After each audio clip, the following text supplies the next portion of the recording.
Good morning, this is May Valensky with Driving Markets. Let's kick off. Right.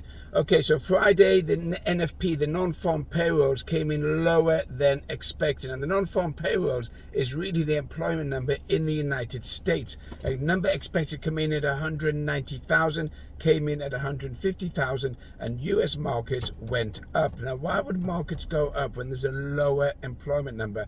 Quite simple. The prospect of rising interest rates in the US is reduced. Lower employment number, lower labor force, lower fairness, lower energy behind the rising wage inflation, that sent equity markets up. But it's going to be short-lived. Why is it going to be short-lived? Because if employment has fallen, which I've said all along, the numbers are fictitious. The Bureau of Labor Statistics in the US has manufactured the numbers, and each month what they do is bring out the numbers, and then a month later they revise them, normally downwards. Okay, so we expect 150,000 jobs created in October, probably to be revised downwards to about 70 or 80,000 jobs come the revision at the end of November for October numbers. So hopefully you caught on to that. It was a little bit complicated. So the markets have risen on the prospect of no further rises in interest rates. 10-year US Treasury yields have fallen to 4.57% from the high of 5% just over 10 days ago. And the dollar is slightly strengthened. So three things need to happen. You need to have lower yields, lower oil, which has come off slightly, and a lower dollar for the market to move on.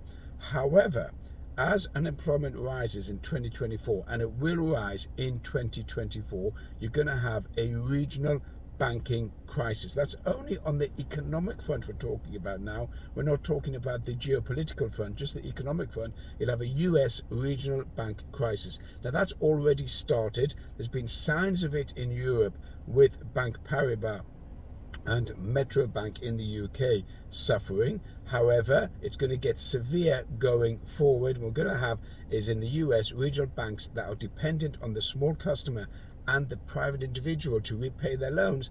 They are going to suffer because the small businesses that are suffering and the private individual that won't be able to pay the loans will cause the regional banks to sink. So you can expect a regional bank crisis in 2024 in the US with rising unemployment. Talking about the geopolitical issue at the moment, what you've got is a war going on in Gaza. That war is not going to be limited to Gaza. It's already flaring up more and more intensely, escalating as far as Lebanon is concerned. Hezbollah is another proxy of Iran. Hamas is a proxy of Iran. The Houthis in Yemen, a proxy of Iran, fired 3 rockets at Israel last week.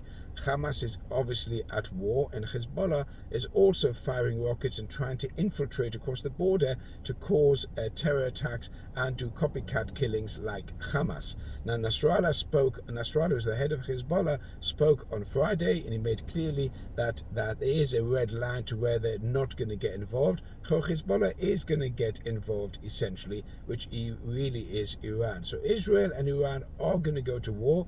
Israel and Hezbollah are going to go to war, and the war is going to widen and broaden within the region. Already there are mass demonstrations by Muslims around the world against the West and against Israel. It's quite amazing that Israel is a victim of terror, and yet they're all demonstrating against Israel instead of demonstrating against Hamas. But that's a personal opinion. Anyhow, focusing on the geopolitical, you will have, once Hezbollah get involved and Iran gets involved, you'll have a rise in the price of oil, a rise in the price of gold, and a fall in equity markets. These equity markets are not going to stay up for any particular long period of time. They're going to rise a little bit more, and then they're going to be sold off.